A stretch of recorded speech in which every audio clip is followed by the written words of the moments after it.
Hello everyone, it's Raya here. Welcome to the channel and the channel is I am the winner. Yes.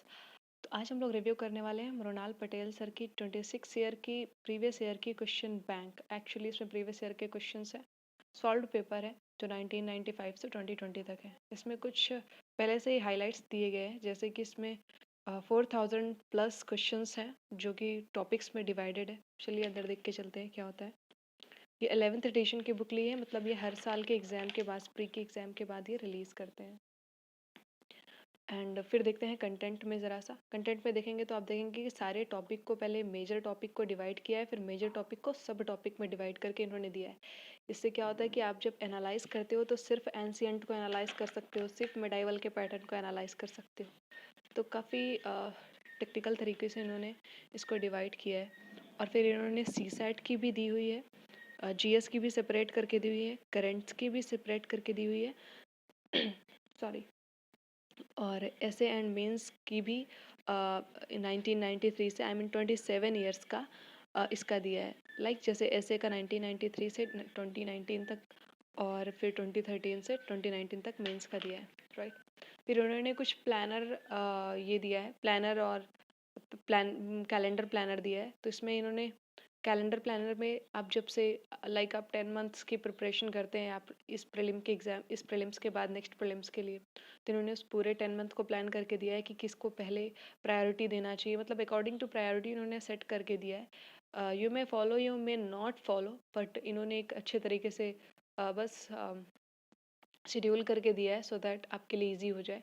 I mean दूसरी books भी आती है, पर उसमें ऐसे सब कुछ शेड्यूल करके नहीं दिया होता है। इससे क्या होता है कि आप दूसरों का शेड्यूल देख के खुद को शेड्यूल करने में थोड़ा इजी हो जाता है, क्योंकि उन्होंने जो भी शेड्यूल किया है, ये आप देखते होंगे कि ये टॉपर्स की इंटरव्यू लेते हैं, फिर उससे जो भी एनालाइज करते हैं उसके बेसिस पे शेड्यूल्स डिज़ाइन करते हैं।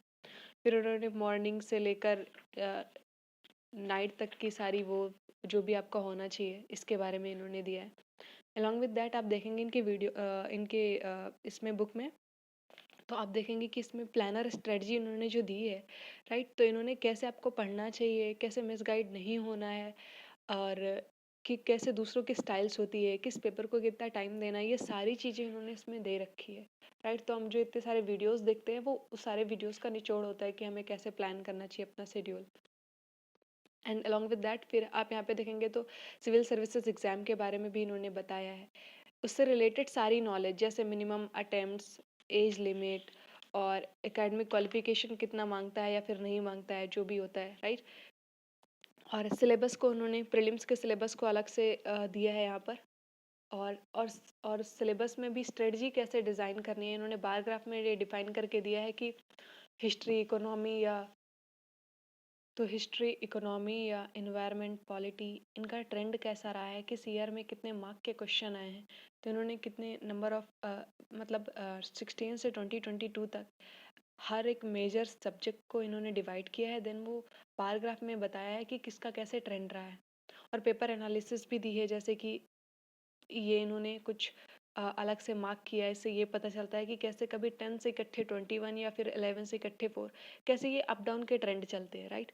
इन्होंने सारे सिलेबस को अलग से एक्चुअली पूरे प्रीलिम्स और मेंस का सिलेबस दिया है, जैसे ज्योग्राफी का सारा सिलेबस दिया है, और सिलेबस को भी कैसे पढ़ना है ये सारी चीज़ें दी है। करंट अफेयर का ट्रेंड कैसा रहा है, इन्होंने करंट अफेयर को भी डिवाइड किया है, थ्योरेटिकल करंट अफेयर कैसे होता है, and current I mean theory current affair and temporary contemporary, ये सारी चीज़ें, राइट। और फिर इन्होंने इजी और इसके अकॉर्डिंग भी डिवाइड किया है।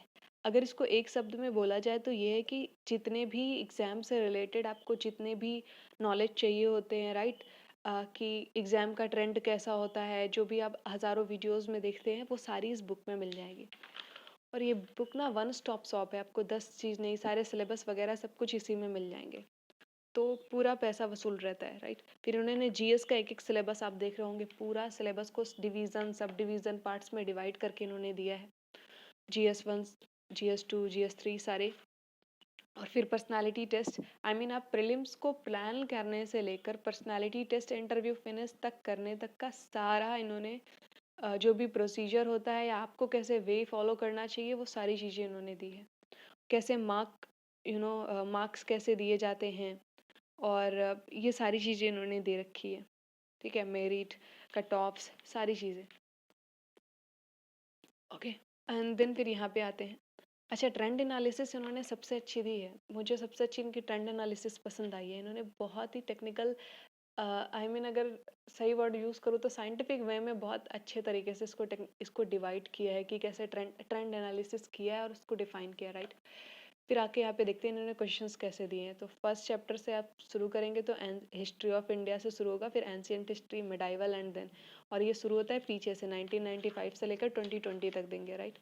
अब ये सारे ऐसे ही हैं, अलग अलग सब्जेक्ट्स डिवाइड होंगे, ज्योग्राफी आएगा, इकोनॉमी आएगा एंड ये सारी चीज़ें होगा।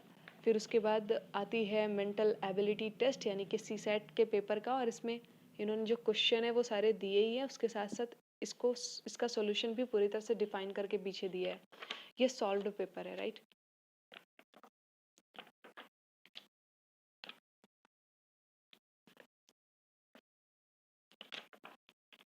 फिर इन्होंने सी सेट, सॉरी, ऐसे का सी सेट का ही है आई थिंक, या सी सेट में जो पैसेज वगैरह आता है उसको अलग से दिया है सी, और उसको पीछे सॉल्व भी किया है आई थिंक, या पीछे सॉल्व भी किया है इन्होंने उसको पैसेज पीछे, ताकि आपको ये फाइंड करने में इजी हो जाए कि पैसेज किस नज़रिए से सॉल्व करते हैं, क्या परसेप्शन होना चाहिए पैसेज को देखने का, ये सारी चीज़ें आई थिंक काफ़ी कुछ ये ट्रेन कर दे रहे हैं आपको, अ, ये बुक्स के बारे में बताने के अलावा भी, राइट।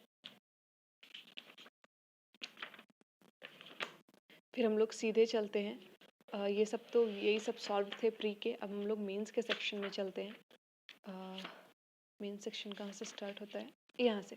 मेंस सेक्शन जब स्टार्ट होगा मेंस का, तो ऐसे से स्टार्ट होगा, और ये 1993 से 2019 तक इसमें है।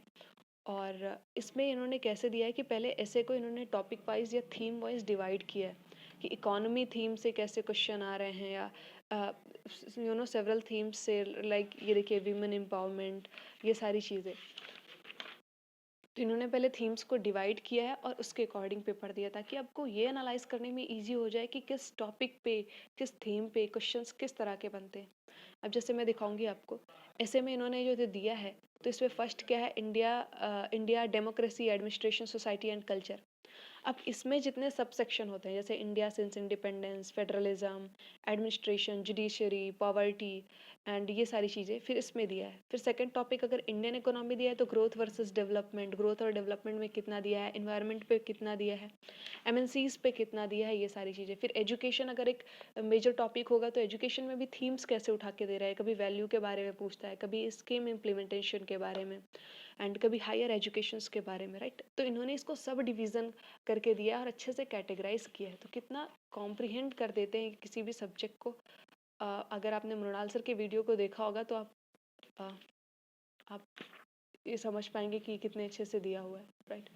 अच्छा, टॉपिक वाइज मेंस का भी इन्होंने दिया है। आप जब मेंस का देखेंगे तो उसको भी टॉपिक वाइज डिवाइड किया है। जैसे पहले तो इन्होंने जीएस पेपर 1 पेपर 2 में डिवाइड किया है, फिर पेपर 1 पेपर 2 में भी जैसे टॉपिक्स होते हैं ना, हिस्ट्री ज्योग्राफी, उसमें डिवीज़न किया है। फिर हिस्ट्री ज्योग्राफी में भी सब डिवीज़न किया है कि एंशियंट है या मिडाइवल है, ये सारी चीज़ें। अलॉन्ग विद दैट इन्होंने ट्रेंड दिया है, ऊपर से आपको पढ़ना कैसे है ये चीज़ें भी इन्होंने अच्छे से बताई है, राइट। जैसे कि क्या करना है, क्या नहीं करना है, फॉल्ट्स क्या होते हैं, क्या अवॉइड करना है, आंसर राइटिंग के समय किस चीज़ का ध्यान रखना है। आंसर राइटिंग तक इन्होंने बताया कि आपको कैसे रखना है। ये देखिए, body of answer writing, conclusion, topic क्या होना चाहिए, डेफिनेशन कैसे लिख सकते हो, हाउ टू राइट इंट्रोडक्शन या बॉडी आंसर्स, कंक्लूजन्स, राइट, इस तरह से। फिर उन्होंने जीएस मेंस का आप देखेंगे तो टॉपिक वाइज इन्होंने कितने मार्क का क्वेश्चन आया है वो एनालाइज किया है, year wise, topic wise and year wise, right. अभी जब हिस्ट्री देखेंगे आप, तो मैंने अभी कहा ना कि जस्ट जीएस पेपर 1 उठा लिया, फिर हिस्ट्री का टॉपिक, हिस्ट्री में culture, freedom struggle, world geography, world history, post independence, ये सारे में किस ईयर में कितने मार्क का ट्रेंड बन रहा है, वो सारी चीज़ें, तो फुल एनालिसिस आपको मिलेगी, राइट। ज्योग्राफी, सोसाइटी, राइट, ये सारी चीज़ें। और फिर बार ग्राफ में भी अच्छे से इन्होंने बताया है। तो बार ग्राफ से काफ़ी कुछ ट्रेंड पता चलता है, आप जो लिखने में नहीं कैच कर पाते हैं वो आप बार ग्राफ में इजीली कैच कर लेते हैं, राइट। फिर हिस्ट्री, आर्ट एंड कल्चर, और इन्होंने अलॉन्ग विद दैट इन्होंने ये भी बताया है कि किस टॉपिक पे कितने ज़्यादा क्वेश्चंस आ रहे हैं। ये देखिए, टॉपिक्स इन्होंने दिया है और उस टॉपिक में भी किस चीज़ को कितना हाईलाइट करके दिया है, ये सारी चीज़ें। तो मेन सेक्शन के लिए सबसे बेहतर बुक है, कोई सिलेबस अलग से खरीदने की कोई ज़रूरत नहीं है। बहुत अच्छे से समझाया है और ये काफ़ी सारे इन्होंने इंटरव्यू लिए हैं और उसी का निचोड़ है, राइट। और यही चीज़ सारों में, ठीक है। फिर देखिए ज्योग्राफी में भी मैंने कहा ना, division, sub division, themes, topics उठा के दिया है, नंबर ऑफ क्वेश्चंस हैं, ये सारे क्वेश्चंस दिया है किस ईयर में क्या पूछा है। और अब बात करते हैं इस बुक के प्राइस की। तो ये बुक अभी आप इसमें देखेंगे कि इसमें कितना प्राइस है, तो इसमें है 575, लेकिन ये बुक 300 के आसपास मिल जाएगी क्योंकि इस पर काफ़ी ज़्यादा डिस्काउंट मिल जाता है। तो 300, मुझे 310 के आसपास मिली थी। तो आप देखेंगे ना कि काफ़ी फ़ायदा है आपको, उल्टू फ़ायदा है, ठीक है। वेल, अभी यहाँ पे मैं वीडियो एंड करती हूँ, but please subscribe the channel, क्योंकि व्यूज़ नहीं आ रहे हैं तो फिर मोटिवेशन नहीं मिलता है कि और सारे वीडियोस बनाने का, क्योंकि टाइम भी नहीं मिल पाता है। So please subscribe and share करिए और अपना और अपने एनवायरनमेंट का ख्याल रखिए। Thank you, bye bye.